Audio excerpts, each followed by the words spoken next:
Well, suspect. you've been on an airplane, right? And right, I mean, so can you explain to me when you're on an airplane, again, you can actually see the curvature, and then you have to explain to me, the different spheres of the moon. I I'm mean, if you sorry, have when did you see the Earth? Yeah, I'm sorry, did you when, see the Earth's curvature from a plane? You saw it? yeah, Really? That, that quite that's that's really something. How high were you? Look, I've been on an international flight, but also explain to me not a lunar eclipse, but the different You crests of the know, you moon. know that Neil deGrasse Tyson says you can't see Earth's curvature from 35,000 feet, average commercial airliner, right? Don't tell me Well, you are we missed supposed that. to believe him? Don't tell me you missed He's a that part of quote. me. He's part of the Me Too movement right now. So, as far as I'm Oh, concerned, everything he says is nothing. that's great. So Hey, I he's like that. I like that. I like that. Sure. dumb. But what about lunar eclipse? Now, hold Again, up, the hold up, hold crescent. up. I got to get you on that because it seems like most of your argument for the globe so far is kind of like appealing to authority and appealing to consensus. Look, I went to college and I learned this, and I'm a fisherman and I did that, and everybody knows is this, and what about this?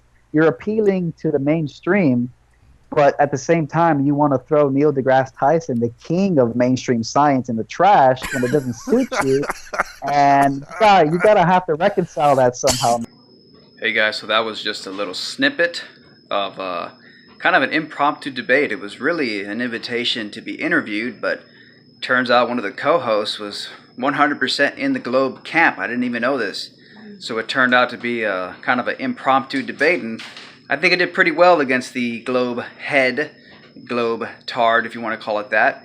But so go ahead and I'll play the rest of the sort of interview slash debate now. Enjoy it. And with us today is my guest, Chris, from the channel Red Pill Philosophy. Most recently, I've been talking about, the nature of the world we live in. And, according to mainstream consensus science, we live on a spinning globe. And that's all fine and dandy. I believed I lived on a spinning globe my whole life as well, just like probably most of the people watching right now. Yeah. But basically what happened was I started to ask questions, and I realized that pretty much the majority of what I believe about the globe is basically just blind faith. I just believe it because someone else told me. First grade teacher told me, Neil deGrasse Tyson told me, a science channel told me, but I never really looked into it. And people call me crazy for even asking the questions, but that's what science should be about, right? It should be about asking questions and exploring for the truth and knowing things based on evidence, not blind faith. So that's where I am right now. To my listeners right now, basically, this is what Chris called it, and this is what I'll call it too. It's called globe skepticism. So why don't you kind of fill in the listeners a little bit more on what globe skepticism means? Yeah, well, it's funny because people love to throw out the term skeptic or skepticism. There's like this whole thing where like all these atheists on like YouTube, they call themselves skeptics, and like they say they're part of the skeptic community, but they're not really skeptics when you think about it, because all they do is defend the status quo, and all they do is reject outright any ideas or theories that aren't the current consensus. I call it a cult of consensus. Right. Their little pea brains work in a very two-dimensional way, and that is, oh, someone says something that sounds different or very strange to me. Okay, quick, type in Google, is this true?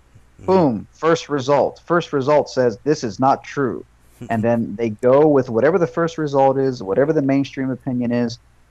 Literally, it's the opposite of skepticism. I mean, if you think about the term skeptic, it's somebody who questions, who scrutinizes, who analyzes, who questions things. And yet, these people literally are basically just trend followers. They're intellectual trend followers. So people talk about skepticism. People talk about how they scrutinize things, and blind faith is a bad thing, and we should know why we believe the things we believe. But the globe, for some very bizarre reason, is like the one thing no one questions, period. No one questions it. Yeah, we question it nowadays because the internet exists, and for some freaking reason, like a collection of people all across the world connected via the internet started asking questions about what the mainstream heliocentric model tells us. And And that's basically what it's come down to at this point, is that people are starting to ask questions. And I find it funny that, before I even heard that there was a flat Earth theory, which, by the way, when I first heard it, I laughed and thought it was absolutely stupid. Me too. So, Me too. yeah, I think everyone who first hears about flat Earth thinks it's stupid. Mhm. And trust me, I don't want to believe the Earth is flat. I didn't want to believe the Earth is flat. And yes, I thought it was stupid. It actually, I mean, literally, like I would have moments where I'm like up awake at night, and I'm thinking about, man, what if it's true that they lied to us about the globe, and what if the Earth is flat, and what if there's like an edge, or what if there's no edge, or what if there's more land, and what if we don't even know where the hell we live? I mean, like some existential anxiety. Like, it did not feel good. Right. But so yeah, going back to the whole skepticism thing, and asking questions. Back in 2012, I got into this thing called simulation theory, and it's this idea that we might be living in a video game or a simulation, and that our reality is an illusion. And I was literally willing to question the very nature of my reality before I even ever popped into my head to question, do I actually live on a spinning ball in space? Right. It's the most foregone conclusion. It's an ancient presupposition. It's literally been around for over 2,000 years. The notion that we live on a spinning ball in space surrounded by other spinning balls, been around since the time of Pythagoras, who said, well, we must live on a spinning ball because I like spheres. I think spheres are a perfect shape. He was obsessed with spheres, Pythagoras was. Mhm. And he reasoned, quote, reasoned that if the gods were going to have us live on anything, they would have us live on a sphere because the gods are perfect, and they would choose a perfect shape to put us on. So this is literally where the roots of the globe comes from. It comes from a quasi-theological, pulled out of some Stone Age Flintstone guy's ass with no fucking evidence for it, just pulled out of his ass for no reason whatsoever. And then in the following 100, couple hundred, 300, 400,000, 2,000 years, it's been a never-ending series of people going back to the fucking Stone Age times of the Greeks, trying to affirm the presupposition that we live on a sphere. So a lot of times people will mock flat earthers and say, well, you flat earthers don't have an actual working model, and you flat earthers don't have this and you don't have that. Yeah, we also didn't have the consensus of basically every educational system, every government for the last 1,000+ years guiding and directing everyone to not only think they live on a spinning ball, but to look for proof of it in all their observations, to the point for nowadays, people are literally, this is, I mean, I'm surprised this isn't a psychiatrically diagnosed condition. People all across the planet are actually hallucinating curvature, bro. People get in an airplane at 35,000 feet altitude, and they look out their window, and they actually think they're seeing curvature. When Neil deGrasse Tyson came out like a year and a half ago, and he said you can't see it from 35,000 feet. He said you can't see it from 128,000 feet. That's right. But there's a mass hallucination taking place, and I have to ask myself, and I'll end it right. I'll end it on this note. I have to ask myself, A, why are people hallucinating the most foregone, obvious fact of our reality, that we live on a globe? And I forgot what my B point was, but I think I've rambled on enough, so there you go. No, I was going to say, we got a couple questions for you, but before we get to that, I wanted to add on to what you're saying, and I know you mentioned this in a live stream not too long ago, that basically flat Earth, or the concept to question the world you live on, is sort of the ultimate, what did you say, the ultimate litmus test? Not sure if I called it litmus test, but you know what? I probably did, actually, but I don't want to get credit for that because there's actually a documentary out there that's called Flat Earth, the Ultimate Litmus Test. So I don't want to make it seem like I coined the term, but I probably did say something along those lines. Yeah. Yeah, because I was making a comparison, kind of like it's sort of like the ultimate red pill is the term that I was using, because it really, if you can stop for a moment and contemplate and reflect and just say to yourself, why do I believe what I believe? And then you kind of just this unfolds from there. It's actually a pretty incredible experience.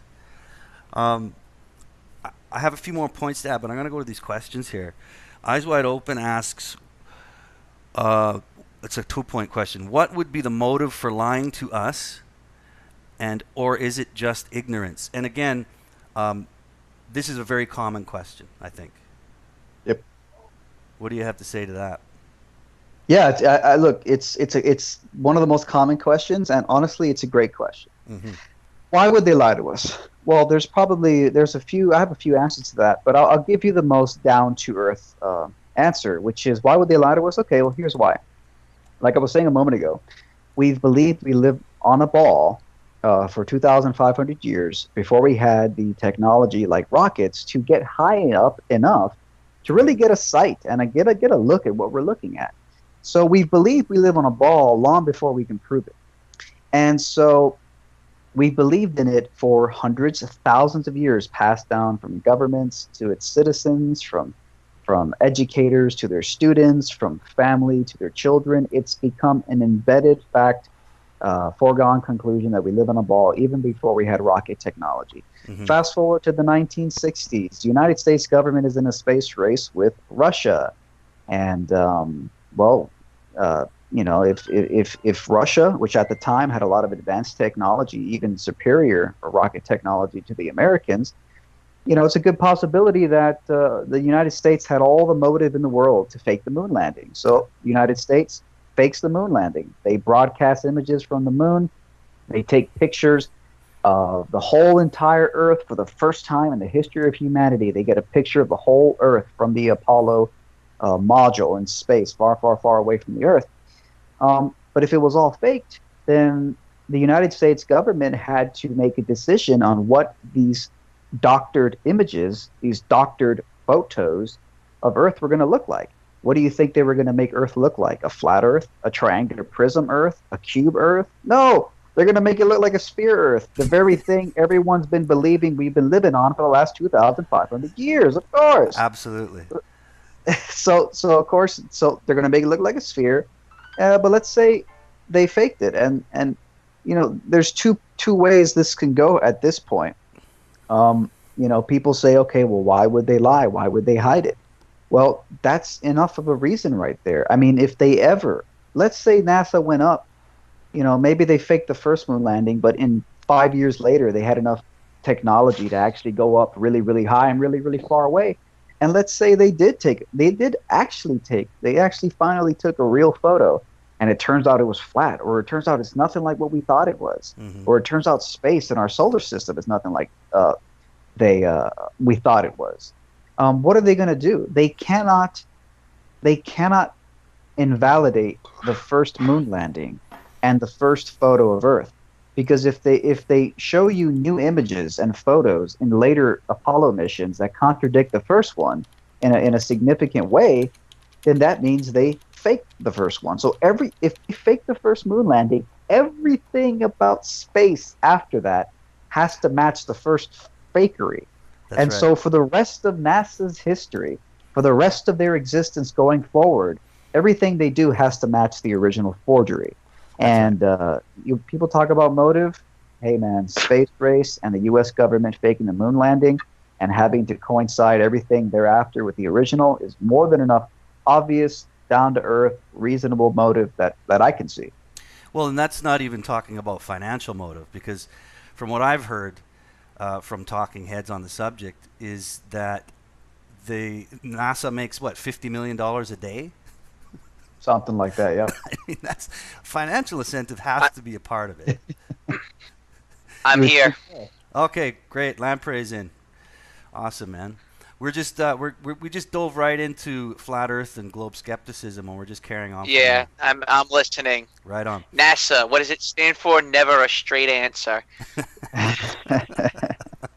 I wanted to add, we were talking a little bit about moon landings too, but I want to go back a bit. And Chris, when you mentioned, we believed a globe sort of was in our consciousness. We've all kind of conditioned to believe it for thousands of years.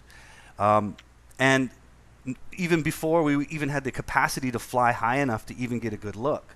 Do you know who the first man into the stratosphere was? Wasn't it a Russian? No, it was a Belgian scientist. I don't remember his first name. His last name was Picard. And yes, I've heard of him, yeah. And that's where they got the name for the Star Trek character. They took it from that. Anyway, this Picard, this Belgian scientist Picard, he went up in a balloon with a companion. And this was last century, so I think it was like in the 1930s, something like that. And they flew up in a balloon, first man to ever reach the stratosphere. And when he came down, they asked him, what did it look like? And he said it looked like a giant circular dish with an upturned edge. He never said anything about it being a globe or seeing some kind of curve. So that's just. And by the way, just to add real quick, his observations were published in, I think, Scientific American. Yes. Back in the day. So even Scientific American back in the day was publishing his observations from up there. Yeah, you're absolutely right. They did. They published his observations and his quote. I didn't quote it exactly, but when he said it looked like a dish with an upturned edge, that was published in Scientific American. You're absolutely right. Mm-hmm. And getting on. Okay, so someone knows who you are here. Romer 45 says didn't expect Red Pill Philosophy to show up here. Well, here he is, man. Here he is. So the other thing I wanted to touch on about the moon. Like, I've never believed we went to the moon. I was always a skeptic of the moon. And when I started looking into the same topics you are now, of course that comes up. Have you ever seen that documentary called A Funny Thing Happened on the Way to the Moon? Yeah, I saw it like a year ago or something.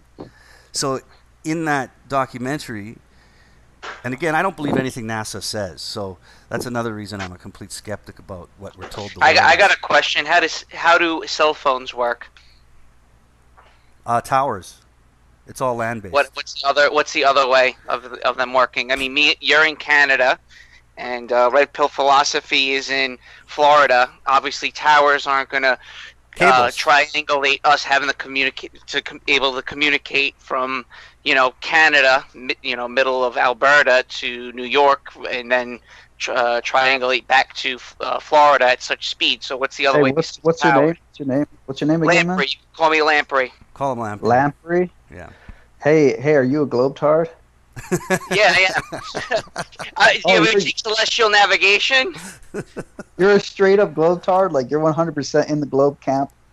Absolutely. No doubt, no doubts whatsoever. Eh? No skeptics. No, it's because I fish and I took celestial navigation in college when I went to. You don't think it's a coincidence that we believed we lived on a ball for 2,500 years before we even had any real evidence to prove it? You don't think that's a strange coincidence? No, because again, I fish. I fish and I took celestial navigation. So in order to get that degree, in order to know how to navigate the ocean, the first thing you need to understand is that you live on a crystal ball, so to speak. Well, this is another thing too. Is a lot of proofs that people that are faithful to the idea of a globe, a lot of proofs they give can also be reproduced on a flat model. So your observations that you're making aren't necessarily proof of a globe because they can be reproduced, and it's been proven they can be reproduced on a flat model. So I'm open to the moon landing thing. I mean, there's a lot of weird shit with that, but again, from me just fishing and when I went to college, majoring what I majored in. No, I no. What did you major in? I was a merchant mariner. So you can get a degree in like fucking fishing? In transportation with freighters and oil tankers. So did you learn formally in school about the, constellations and the stars and all that? Or that's something you just learned? That's celestial navigation. Right. Was that like just a class you took, or is that like a whole degree? I'm curious. I have never heard that. I had two classes in it. Okay. Yeah, I mean that's what I would. Like if you go fishing, you know, you can actually see. I mean, this is obviously if you learn about flat Earth and stuff. The first thing everyone discusses is that the mass of a ship disappears along the horizon. So I mean, that's to me. I mean, that kind of just ends it. And then the other thing is when a vessel goes over 1,000 feet, which many tankers do, cruise liners, aircraft carriers, when they're a certain length, you have to factor in the curvature of the Earth with the keel and everything, because there'll actually be more weight at the bow of the ship from gravity because of the curvature of the Earth, and it's pulling down on the bow of the ship. I'm sorry, how big are these ships? What is it? I think about 1,100 feet, 1,000. The really big ones. We're talking things that go over 1,000 feet. So 1,000 feet, there's a significant difference in gravitational pull from the front to the back. Yeah, that sounds. I find that silly the way I find Coriolis effect silly. Look, there's a lot of questions about the Coriolis effect. Yeah. I think that there's a ton of theories. I think there's a bunch of theories that people come up with because we've been presupposing we live on a sphere for 2,500 years. Yeah. So I would be careful to say, oh, look, they take into account this and they do all of this and they do all of this. Yeah, because we've been presupposing we live on the underside of a spinning ball since before we had any proof for it. Literally going back to Pythagoras, who pulled it out of his ass, because according to the Wikipedia page on it, which unless someone forged the Wikipedia page and the sources that are attributed to it are incorrect, but according to that, Pythagoras thought we live in a sphere because he thought the gods would put us on a perfect shape, and he thought spheres were perfect shapes. So if the gods are perfect, they would put us on a perfect shape. So Pythagoras thought we lived on a sphere 2,500 years ago. Go back to what I asked before about, the way we're communicating. How are we communicating? Can't not be by towers. What is the other way that we communicate by? Well, right now through the internet, we're using a cable. Right now, it used to be phone lines. Now it's cable lines, and they're getting into fiber optics. Satellites. Well, what are you appealing to? What are you suggesting? GPS is what are you saying is allowing us to communicate? I'm asking, do you believe in satellites? Yes or no? I think they exist. Are they floating in space? I'm not too sure. I was recently doing some research on satellites and how most of them fly in a sun-synchronous near-polar orbit.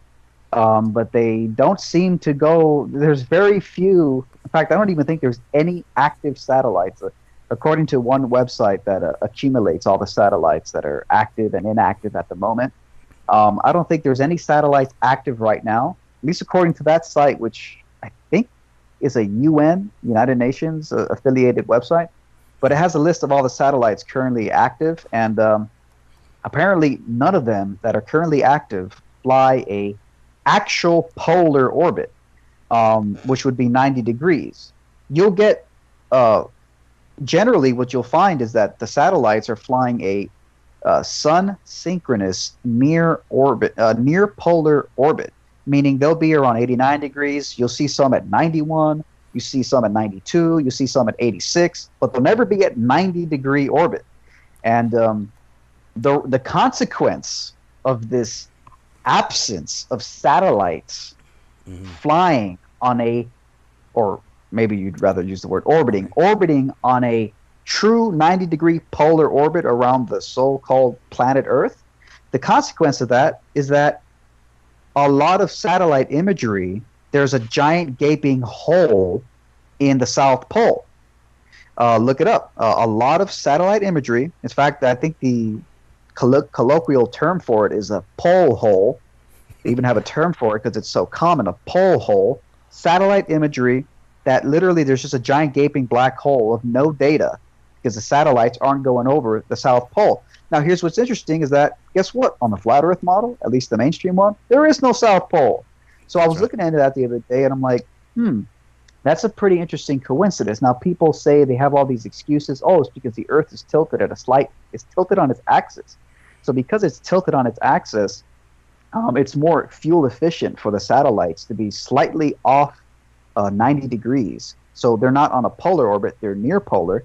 And that allows them to drift around the Earth in a way that's more fuel efficient or something. But let me just finish this little nugget off with this, which is a few months ago, there was all this buzz in the media about Antarctica because satellite images just captured the most accurate map of Antarctica ever, the most accurate map of the continent of Antarctica. And one of the guys who was heading up the operation with the satellites, he gave out a quote, and he's like, yeah, before this, the most accurate map we had was of Mars. But now the most accurate map of any continent we have is Antarctica. And guess what this so-called most accurate map ever of any continent anywhere had right in the smack dab middle of it? A giant black empty hole in the South Pole, because the satellites, even on the so-called most accurate continental map ever created, they just didn't have the time or care enough to have the freaking satellite move over 1 degree from the common 89 or 91 degree near polar, sun synchronous near polar. They didn't care enough to just put it on the 90 degree axis and let it get a couple images. No, they just said the most accurate map of Antarctica is going to have a giant gaping hole in the South Pole in the same area where, by the way, according to the mainstream flat Earth model, there is no South Pole. So I thought that was very bizarre. Well, let me kind of jump in on satellites. This is interesting because just today, actually, I was watching a show on a channel called Crow 777. He gets into all sorts of crazy stuff, but he does talk a little bit about globe skepticism. And he came up with this, what he called his rule or his law.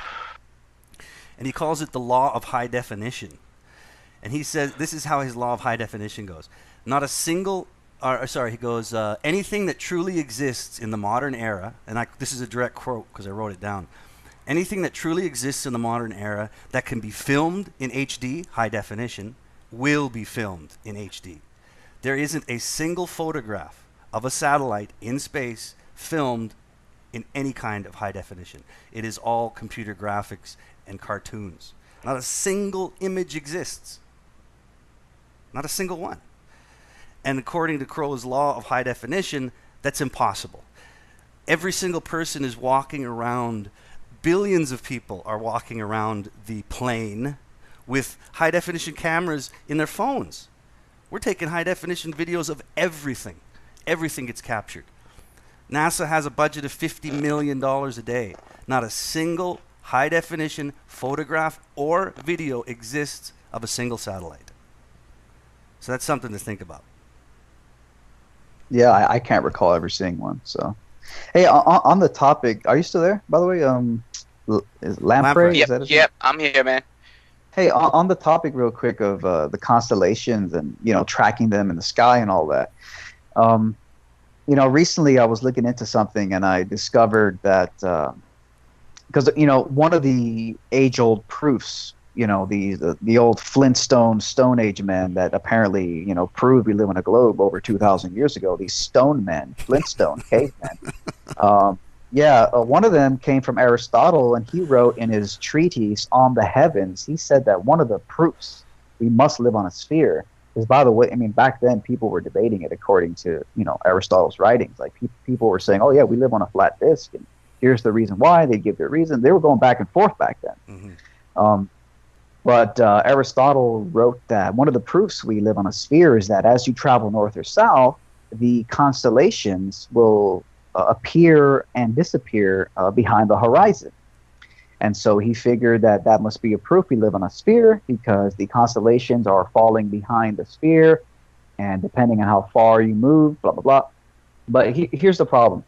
Just like Iam said just a moment ago, he said that there's always like a secondary counter explanation for all the things we see, including constellations and stuff like that. So here's what I was thinking about the other day is that when Aristotle said that as you move south towards the equator, stars start to disappear. Let's take the North Star. Let's take Polaris, for example. You're familiar with Polaris, right? Yes. Yeah. Are you aware that as you get closer to the equator, Polaris descends towards the horizon? and that once you go past the equator, once you go south of the equator, you can no longer see Polaris because it's hidden behind the giant curvature of the Earth. Yeah, that's what they say. Yeah, but it's okay. true. It's true. It does disappear behind the horizon. Yes, the farther south Right. you go. Yeah. Right. So that is allegedly that's what happens. Allegedly, that's what they say occurs. The problem with that is really simple. There's another explanation. Yes. The other explanation could be perspective, angular size. Very simple, very very common, scientifically validated, thing. Mm-hmm. The further away you get from something that is above your eye level, the more it will appear to descend. So you can just imagine looking down a very long hallway, and you have a ceiling over your head. And in the distance, at the end of the hallway, the ceiling over your head will appear as if it is dropping towards your eye level. Yep.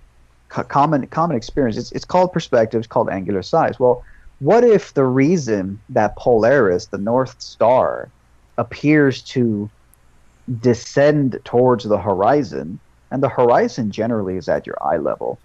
You look out on an ocean. The water, converges in your sight around your eye level. The water line meets the sky around your eye level. Generally speaking, the horizon is at your eye level. And that's regardless of how high you go, which actually is observable evidence that leans towards a flat model. Because if you were on a ball, the higher you went, the lower the horizon would not meet your eye level. It would eventually drop. But that's not what anybody ever observes. That's the question. How high do you have to go for it to drop? And I don't know what the math is on it. There's some globers who claim they've. Yeah, go ahead. I know the math, but anyway, go ahead. We can talk about that in a minute. Yeah, I don't know how high you have to be for it to drop, but there's some globers who say, yeah, look, I'm in a plane right now, and I have my little instrument, freaking level thing, and some of them claim that it does drop. I don't trust those. I find that all very suspect. Well, you've been on an airplane, right? Right? I mean, so can you explain to me when you're on an airplane, you can actually see the curvature, and then you have to explain to me, the different spheres of the moon. Did you see the Earth? Yeah, I'm sorry. Did you see the Earth's curvature from a plane? You saw it? Yeah. Really? That's really something. How high were you? Well, I've been on an international flight, but also explain to me not a lunar eclipse, but the different crests of the moon. You know that Neil deGrasse Tyson says you can't see Earth's curvature from 35,000 feet, average commercial airliner, right? Don't tell me you missed that. Don't tell me you missed that quote. He's part of the Me Too movement right now, so as far as I'm concerned, everything he said is nothing. That's great. So I like that. Sure. But what about eclipse? I got to get you on that because it seems like most of your argument for the globe so far is kind of like appealing to authority and appealing to consensus. Look, I went to college and I learned this, and I'm a fisherman and I did that, and everybody knows is this, and what about this? You're appealing to the mainstream, but at the same time, you want to throw Neil deGrasse Tyson, the king of mainstream science, in the trash when it doesn't suit you.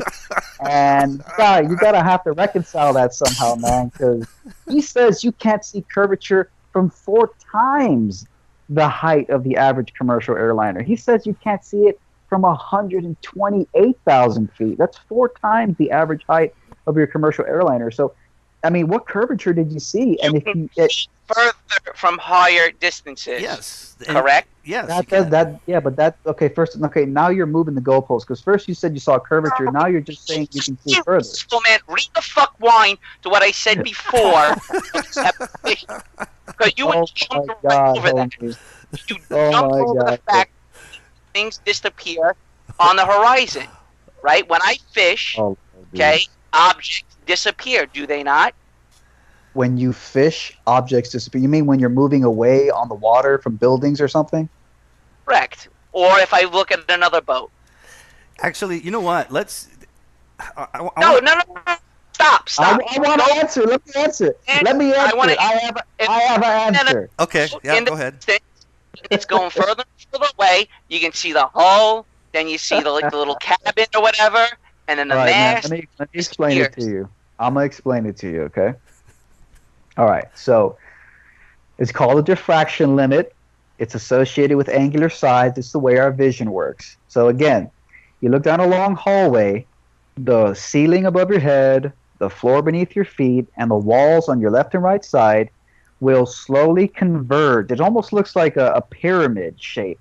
And in the far in the distance, the hallway is going to converge into a single little point. It's called the vanishing point. It's called the vanishing point. Sometimes it's called the convergence zone, whatever.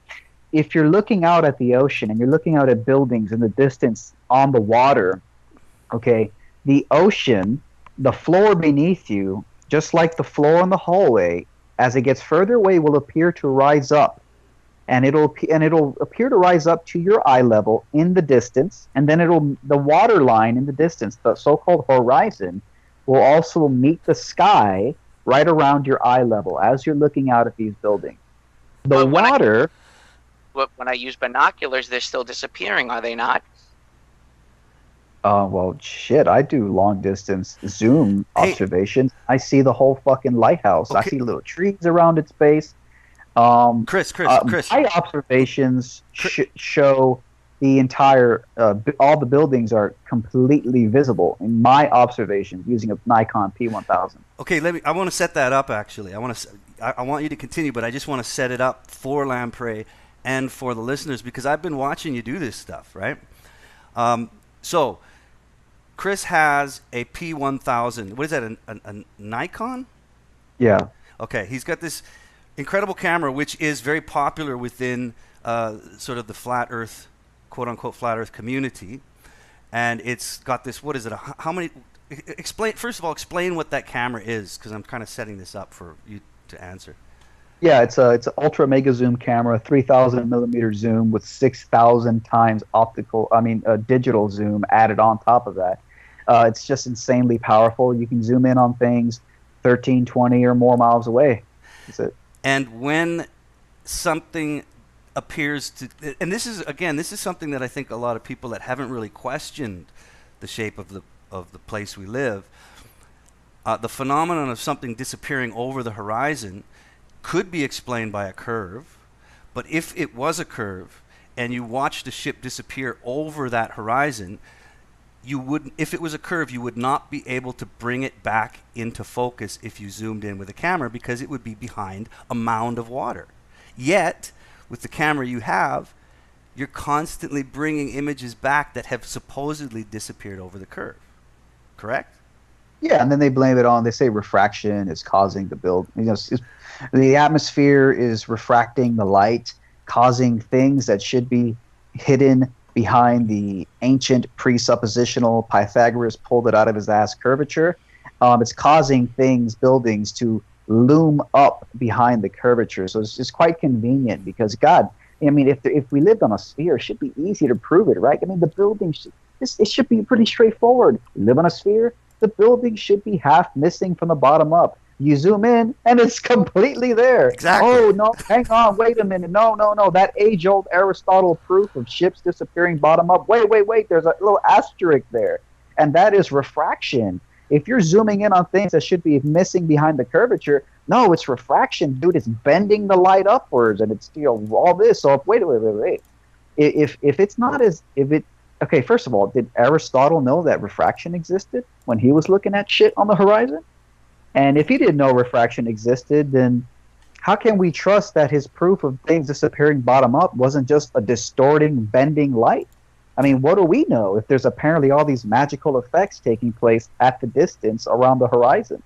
Yeah. So it's just funny. It's just another example of the globetards moving the goalpost. Yeah, they have to prove it. But another thing, too, I wanted to mention,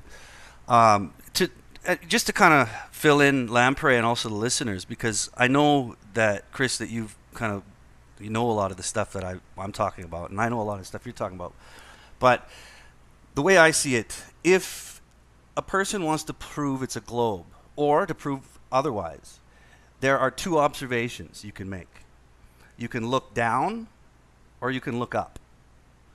And those two observations are connected, but if one doesn't match, then neither does the other. And what I find is that when it comes to proving that there is no curvature, then our observations are focused on the ground. And if we can focus on the ground and prove there is no curve, then it doesn't matter what the celestial bodies do. It doesn't matter. The entire globe model is so fragile. It needs all these little numbers to be put in place. It needs all these tiny little, and these forces such as gravity and so on and so forth. If one of those little pieces falls apart, the entire model crumbles. Yeah, absolutely crumbles. That's very true. That is very true. And the same is also true. I heard that gravity is the reason.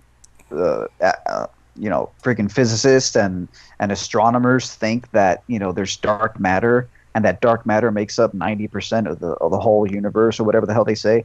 I heard this recently, that the only reason they even think there's dark matter and all this weird thing they can't identify that comprises the majority of the universe is because of gravity. Yeah, exactly. Basically, if you get rid of gravity, a lot of the holes in the modern astronomical model, basically, they just go away, because it's gravity itself as a theory is what's causing the issues, because apparently there's no actual proof of gravity. And that's a funny one. People get freaked out by that, because they're like, wait a minute, if I drop my phone out of my hand, it hits the floor, how can you say there's no proof of gravity? Well, no, because gravity isn't just things falling straight down. Gravity is things being pulled to the center of mass. Yes. So there is no real up or down on a globe. It's just towards the center of mass, because down for somebody in America is actually up for somebody in Australia. So there is no real universal up and down on the globe. It's just pulling towards the center of mass. That's right. And all I ever experience is things falling straight down. I got on a flight the other day for 10 hours, flew from the United States to the United Kingdom.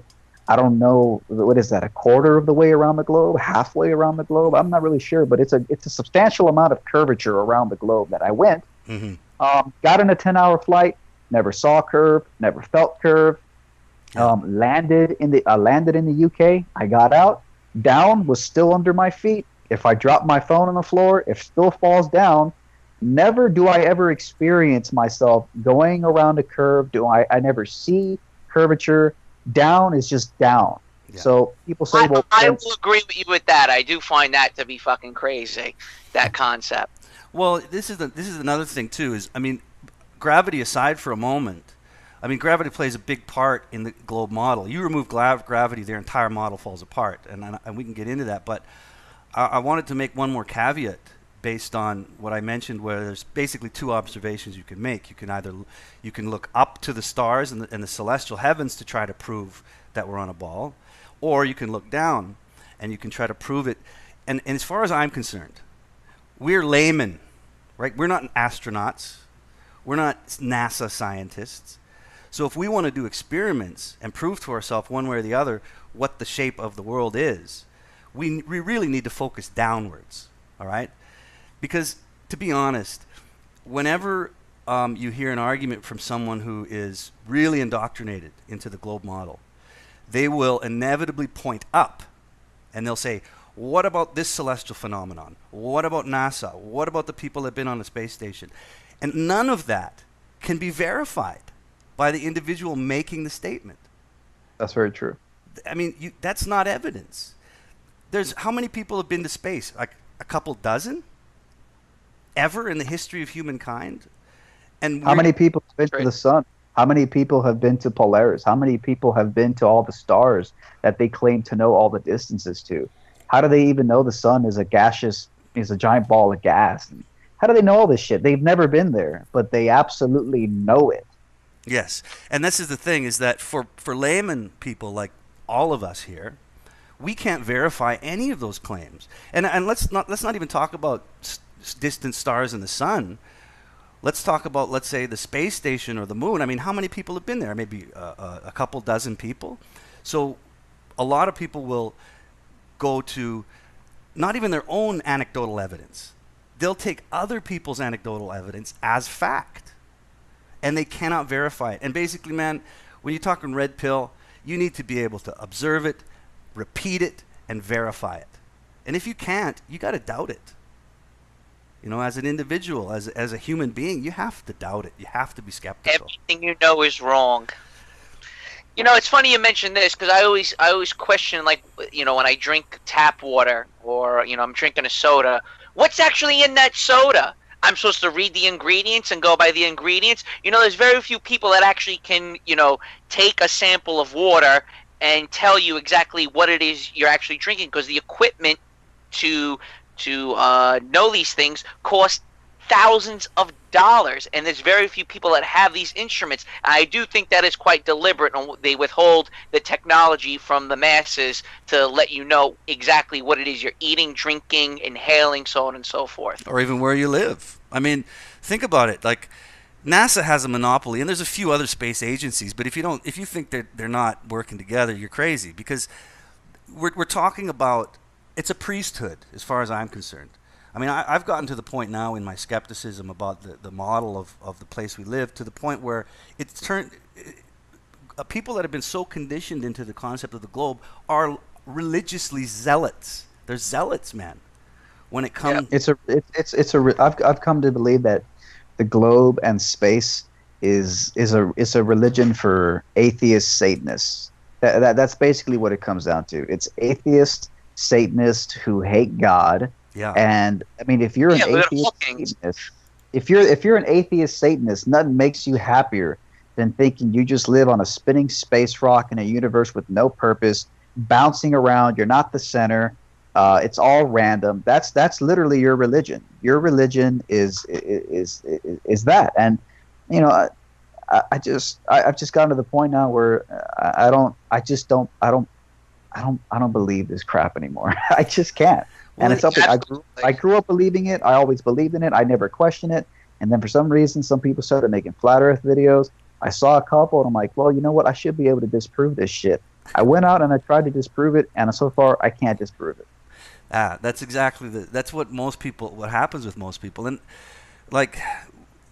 Well, you don't have the resources, you know, because you're not at that level. You know, in order to get to that level, you have to have like 3 PhDs, and you know, you have to go through the motions. You have to meet people that are, you know, much higher on the wealth you know, hierarchy, so to speak, to actually gain that type of knowledge. You know, again, I was just mentioning the fact about how we don't actually know what it is we're drinking or eating. You know, my friend worked for a certification company back in Cambodia, and he had access to spectrometers where he can measure and let you know and verify exactly what it is, what something is made up of. So I gave him a piece of my jewelry. It said that this was pure 100%, you know, silver. It was a necklace I gave him. I go, yo, let me know if this is really silver. And then he tested it, and like a week later, he gave me the report back. He says it's actually only 80% silver. The certification that came with the jewelry that you own is false. It's not real. They lied. So there you go. It's lied. So what I purchased, the necklace I purchased, was in fact not pure silver. Here's another question. Jonathan Hardy asks, if the Earth, and this is a very popular question, and before I read it, I just want to preface with the fact, and stating again that most of the questions that come from globe believers is based on not their own observations and not on anything that they can prove to themselves, all right? Which is why they often point to NASA and space and that kind of stuff. But Jonathan Hardy asks, if the Earth is flat, where's the edge? And again... yeah, no, this is a great one. Okay, where's the edge of the universe? Yes. Where's the edge of the universe? That's all I have to say. I know that the notion of an edge or boundary to our reality sounds crazy, because mainstream heliocentric model has pushed the edge of the universe out there in space so fucking far, astronomically far away, that we just don't even think about it. I remember when I was a kid, I think I looked up to my dad one day and I asked him, hey, what's at the edge of space? And of course he didn't have an answer. But they tell you it's so far away, the edge of the universe, that, or sometimes they say it's just infinitely expanding. Yes, yeah. Yeah, that you don't even have, literally, it's so far away and so detached that you don't even bother thinking about it. So I know the notion of an edge or boundary to your reality sounds crazy, but the only reason it sounds crazy is because your mainstream heliocentric quote science has pushed it so far away that no one even bothers thinking about it. But I just throw the question right back. Where's the edge of the universe? No, what happened? You can't do that. Where's the edge of the earth? Do you just crash into a wall at the end of the universe? Do you fall out the other side of the universe and descend into an eternal abyss? Like, I can throw these silly questions right back at you guys. Where's the edge of Earth? You're saying it's flat. It has to end at some point. Where is it? Not necessarily. Some people think it could be some people think it could be an infinite plane. Other people think there's a dome and there is an edge. It's funny. Elon Musk says we live in a simulation. And guess what? If you play your average video game, what happens when you get to the edge of a map? There's an invisible wall you can't get past. So if Elon Musk says we live in a simulation, then fuck, there probably is a damn dome at the edge of the flat Earth. Absolutely, man. Well, this is the thing. It's like, stop. Where's the edge of the Earth? We don't know. That's the question. Have you heard of the Antarctic Treaty? Yes, I've heard of the Antarctic Treaty. Okay, well, look, if you're going to ask me where the edge of the Earth is, I ask you to petition all the world's governments to stop making it so hard for people to access Antarctica and explore. Because that, according to the mainstream flat Earth model, the edge is Antarctica. It's an ice wall. The South Pole, Antarctica, is not this little patch at the bottom of the globe. According to the mainstream flat Earth model, the edge, the South Pole, is an ice wall around all the water, all the oceans, and all the countries, all the continents. So the problem is that the Antarctic Treaty, which was signed in, I think, 1959, makes it damn near impossible for anybody to go exploring there freely. Someone did a video recently. They investigated all the things you have to do. It's probably easier to become a citizen of a country than it is to go to Antarctica. It's damn impossible. It's damn impossible. I have a friend that went to Antarctica. Huh? What? I have a friend that went to Antarctica. Great. Okay, he went to the edge on a little science base and did some silly little experiment. I mean, that doesn't prove. It didn't happen. He didn't go to Antarctica, and he went to Antarctica, but did he map out the entire continent and prove it's this little patch on the bottom of a sphere? No. Well, here's another thing too that's interesting about the Antarctica, and I don't know if Lamprey's aware of it, but you were right when you said the Antarctic Treaty was signed in 1959. Now, what happened prior to that is Admiral Byrd went on an expedition, and he wasn't the first. There were many expeditions down to, and not only is the Antarctica financially impossible for the layman to go to, the amount it cost my friend about $15,000 to go for 2 weeks. The amount of money, and most of those people that go, they're just going on a tourist vacation. You can't go as an individual and explore. You cannot. Did your friend go there as a tourist, or was it like science expedition? No. How else is he gonna actually go? He's not a science. He's an engineer, but yeah, he went on a group tour. Exactly. Okay, here's what's funny. It's funny you bring that up.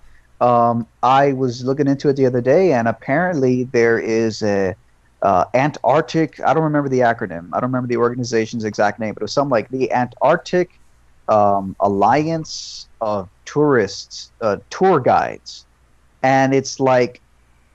It's literally like an organization of companies that provide tours to Antarctica.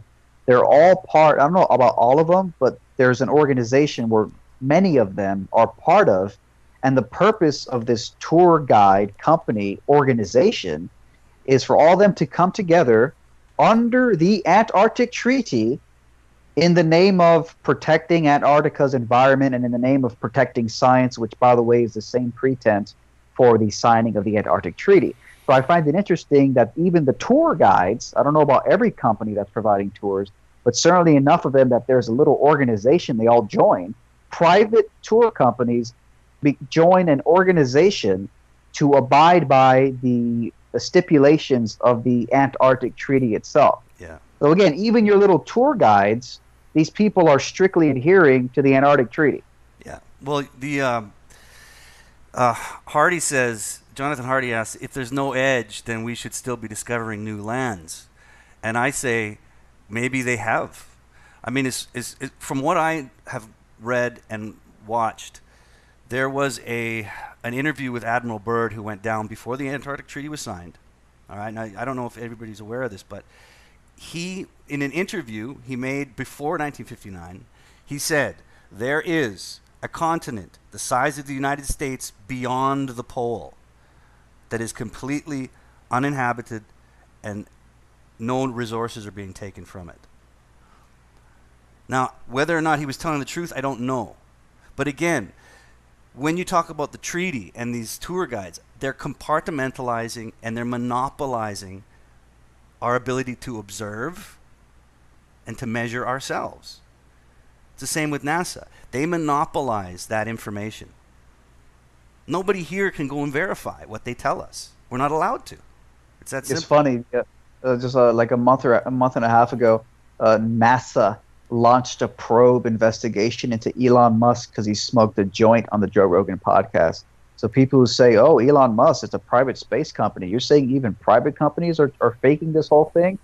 Yeah, how private and how independent is Elon Musk when just smoking? It's subsidized heavily. Smoking a joint gets NASA peering down his ass because he smoked a little joint on the Joe Rogan podcast. No, we plan on covering that, and we just never got around to it. Yes, Tesla is heavily subsidized by U.S. taxpayers. It's 100% correct. And along with a lot of the equipment and the engineering, it's all military-grade equipment used in Tesla's designs. Well, there you go. And it's not only that. Jonathan says people have sailed around the Antarctica. No, they haven't. Look it up. When Byrd was exploring, this again, I'm not going to quote it exactly correctly. I'm just going from memory. But when he was exploring, commissioned to explore the Antarctica, they sailed and sailed and sailed for thousands of miles and never found a break around it. Now that's you know who did do it? The Germans did it during World War II. Well, the Germans went down there. That's what I heard. They numerous times went down. What were they doing down there? A little bit strange. That's a little bit off topic, but yes, the Germans did. In fact, I don't know if they actually went around the whole thing, but they didn't. They did heavily explore Antarctica for reasons that a lot of people question. Well, they didn't. They were probably trying to see the edge, find the edge, see the edge. Yeah, they were looking for the edge. They were looking for the edge. I bet they were. I bet they were, and either they never found one because it's an infinite plane, or they found the edge. They found that invisible barrier, which, as far as I'm concerned, that's basically coming face to face with, call him God, call it your creator, call it the. They were looking for the thing. Looking for something. Looking for the thing. I was gonna say, something, man. What about time zones then? Time zones easily explained by just a smaller local sun. Yeah, absolutely. And by the way, I was going to say earlier about your constellation observations, easily explained once again by closer stars. Basically, what they do is, again, like I was saying earlier, but I didn't get to finish. Aristotle said that the more you move north or south, the less you can see certain stars. They disappear behind the horizon. Well, that could either be because you're going around a curve and the curve of the Earth is blocking out stars as you go around the other side of the curve, or it could also be simply perspective. Mm-hmm. But, of course, for that to happen, the stars would have to be much closer because of parallax. The stars are really, really far away. Moving across the surface of the Earth is not going to cause them to appear to descend in the sky because of your movement. Again, it has to do with like looking down a long hallway. Things that are further away, the ceiling further away appears lower. If the stars are much closer than they tell us, however, then your movement, Aristotle's movement back and forth across the Earth, made the reason his movement appeared to cause the stars to descend and rise above the horizon could easily just have been a consequence of perspective. If the stars are much closer, then movement across the Earth after 10, 20, 30, 100 miles could have a significant impact on how low the stars above your head appear as they move further away from you, just like the ceiling above your head in a long hallway appears lower in the distance. Yeah. But again, that changes how far away they say the stars are. But that's what they tell us. they tell us that they're mind-bogglingly so far away that just in terms of parallax alone, no amount of movement across the Earth's surface is going to really have any substantial effect. So. Well, absolutely, and when you're talking about perspective, if that phenomenon of things dipping below the horizon as you move away from them has to do with a curve, then you shouldn't, and it can only be accounted by a curve, then you shouldn't see that same phenomenon on a flat surface. I challenge anybody here to go into a large gymnasium with a very flat floor. Take a camera and put it at one end right on the floor, maybe a few inches above, to kind of simulate eye level on a larger plane. Then take an object and film that object as you move it all the way to the end of that gymnasium. It will disappear below the horizon, but the surface is completely flat. So the phenomenon, like you said, Chris, can be explained in other ways. It doesn't need a globe model to explain that phenomenon. That's what I found. Hey, I got to get going a little bit, so I don't know if there's maybe like another last question from the audience or something we can take, maybe, or whatever. No, it's too bad you're only going to be here for an hour. That's all right. Yeah, well, maybe we'll do it again. Maybe we'll do it again. I had fun. It was a lively discussion. Yeah, cool. All right. Well, let's say to end it off, I'll just make Hardy said, let's talk about something else, and I think I want to just point this out. Hardy, we get a lot of different people on this channel. I don't want to always talk about hypergamy and women. I want to talk about a lot of different subjects. So this is one of the reasons why I got Chris on the show today. And why don't you kind of, maybe before you leave, explain to some of the listeners kind of what's happened, the phenomenon of what happens when you start talking about this stuff. Yeah, well, I mean, with my YouTube channel, I think before I started talking about flat Earth, I might have had like 195,000 subscribers, something like that, and then wow. Now I'm like at 192,000, and I credit a lot of that to my incessant flat Earth shit posting I've been doing for the last 6 months. I love it.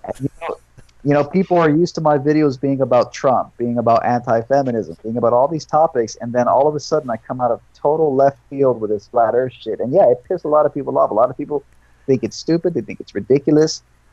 They think it's irrelevant. They don't see the point in talking about it. And I would argue the primary reason people think it's not worth talking about is because they don't think it's possible that the Earth could be flat and that we're being lied to on such a massive scale, or that we, at the very least, fucked up the astronomy this bad for so long. But hey, man, you know, people unsubscribe, and that's fine. You know, I've been used to it over the years, but you know, in the end, this flat Earth shit it's not going anywhere, man. People are asking serious questions, and despite the mainstream media always strawmanning flat earthers and interviewing the bottom of the barrel stupid flat earthers to make flat earthers in general look really fucking stupid, despite all of that, some of the smartest people that I've ever listened to and learned from are without a doubt flat earthers. I mean, if anything else, you can't deny that some flat earthers are extremely well researched. You might think they're wrong, you might think you don't know what they're talking about, but a lot of flat earthers are more well researched on the topic of the globe and the heliocentric model than 99% of the human population that believes they live on a ball for no reason other than their first grade teacher told them so.